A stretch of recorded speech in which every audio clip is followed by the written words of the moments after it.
Recién en uno de los titulares estábamos haciendo referencia a lo que fue el Ángelus del Papa Francisco, en donde hizo referencia, ¿no?, a la finalización o el pedido de finalización de la guerra entre Rusia y Ucrania. Y dejó un mensaje navideño, pero de todo eso vamos a preguntárselo a Marcelo D'Aloisio, claro que sí, está muy cerquita de todo esto. ¿Cómo estás, Marcelo? Un placer, feliz Navidad. Igualmente para ustedes, Mercedes, Mariano, un placer enorme. Feliz Navidad para todos. ¿Cómo andamos? Hola, Marcelo. Bien, bien, bien. Aquí estamos. Bueno, nos sorprendió, obviamente se esperaba algún tipo de referencia, pero fue absolutamente muy enfático al pedido del Papa Francisco, ¿no? No, totalmente. Lo hizo recién a mediodía nuestro durante el Ángelus, porque hoy es feriado por San Esteban aquí, efectivamente en Italia, ¿no? Y ya ayer a mediodía nosotros hemos estado en la Plaza de San Pedro, donde el Papa Francisco ha pedido que se iluminen en las mentes de quienes tienen el poder de acallar las armas y se ponga fin inmediatamente a esta insensata guerra en Ucrania.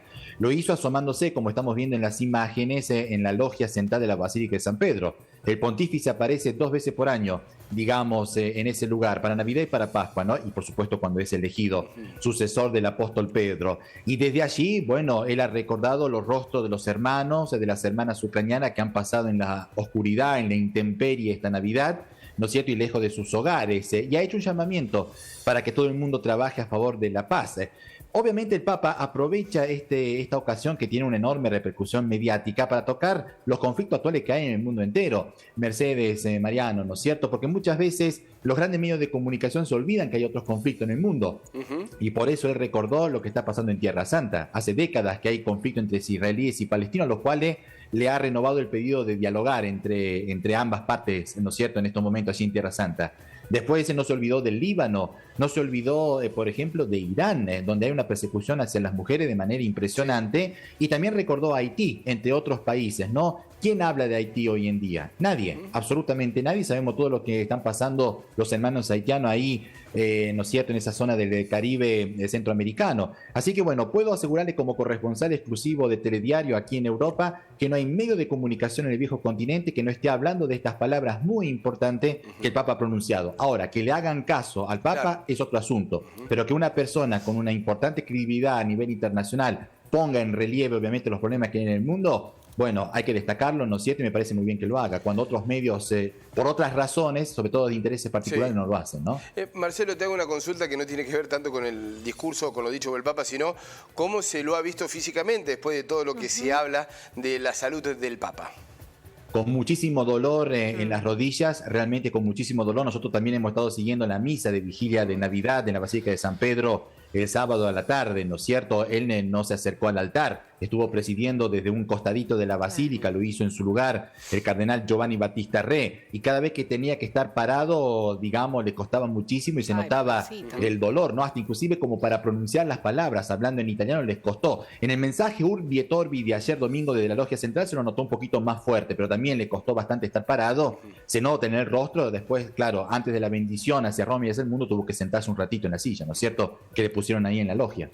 Marcelo, te saco un ratito del Papa Francisco, pero nosotros hablamos de la inflación durante todo el año, mucha preocupación, pero no somos los únicos, porque en España también el rey Felipe VI también mostró su preocupación por la alta inflación que hay, por la coyuntura económica. Sí, y lo hace durante estos mensajes de fin de año, ¿no? Porque yo recuerdo que los jefes de Estado que tenemos aquí en Europa aprovechan la cadena nacional una vez al año para hacerle llegar a sus compatriotas las salutaciones, los augurios para Navidad, el Año Nuevo, ¿no? Y es el momento, Mercedes, Mariano, estimados amigos, de realizar un balance del año.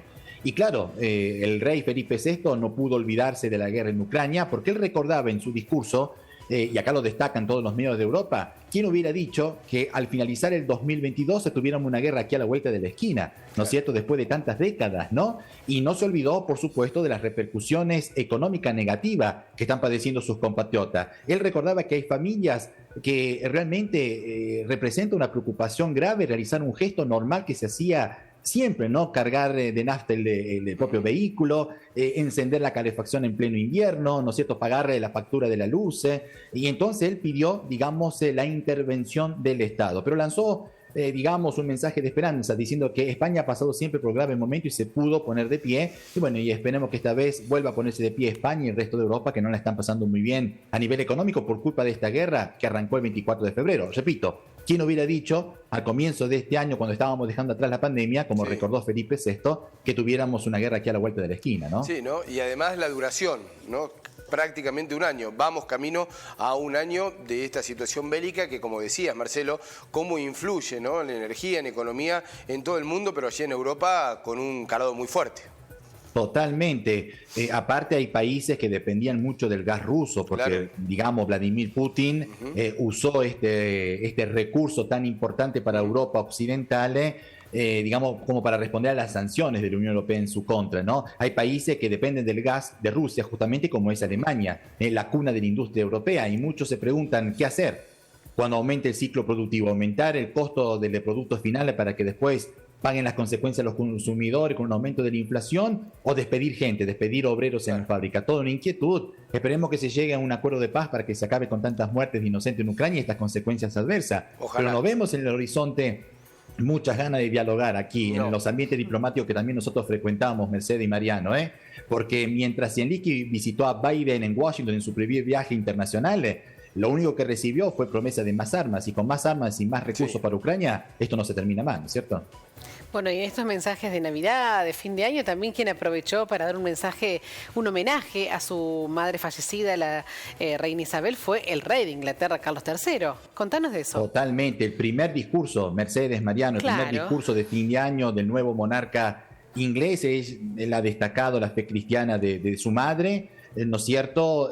También ha rendido un particular homenaje a las personas que de manera desinteresada ayudan a quienes más lo necesitan. Ustedes saben que Gran Bretaña va a cerrar este año con una inflación cercana al 14% interanual, y sin hacer comparaciones, en la más alta de los últimos 40 años. Ustedes saben que los jefes de Estado jamás meten la nariz en política interna, ¿no? Como el rey en Inglaterra o el rey de España. Para eso están los premier, los presidentes del gobierno, pero tampoco puede mirar el rey para otro lado cuando tiene a sus compatriotas que también ellos tienen grandes dificultades para llegar a fin de mes. Y él recordaba, efectivamente, en ese discurso que ustedes están viendo, la familia que tiene estos problemas económicos en Gran Bretaña y sobre todo los conflictos gremiales que hay. Porque yo les recordaba la vez pasada que, por ejemplo, los enfermeros, a los cuales siempre hemos estado aplaudiendo durante la pandemia, se enfrentan, digamos, a una guerra gremial con el Estado. Y se recordó, obviamente, este conflicto de parte de Carlos III, ¿no? En 106 años de historia del gremio han parado por primera vez, han hecho una huelga los enfermeros y las enfermeras británicas porque piden aumento de sueldo para poder reconquistar el poder adquisitivo perdido. Y les cuento una curiosidad, yo no sé si ustedes ven ahí bien las imágenes,